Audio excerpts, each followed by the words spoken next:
আল্লাহ তাআলা যদি দয়া করে আমাদেরকে মাফ না করে, আমাদের বাঁচার কোনো উপায় নাই। আপনি কি ভেবেছেন আপনার নামাজ দিয়ে আপনি জান্নাতে যাবেন? আপনি তাহাজ্জুদ গুজার, সেজদা দিতে দিতে কপালে দাগ ফেলেছেন, এটা আপনারা জান্নাতে নেবে না? আপনি এলাকার সবচেয়ে বড় হাতেম তাই দানশীল, এই দানের ভরসায় বসে আছেন, কশিন কালো না।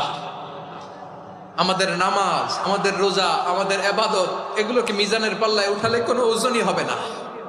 তবে আমাদের একটা কৌশল জানা আছে, আমরা আল্লাহর রহমতের ভিখারি। আমরা সেদিন আগেই গুনার স্বীকৃতি দিয়ে দেব। আমরা বলবো, আল্লাহ তুমি প্রশ্ন করার আগে তোমার একটা কথা বলি, আমারে কিছু জিজ্ঞেস করো না, আমি সব করেছি।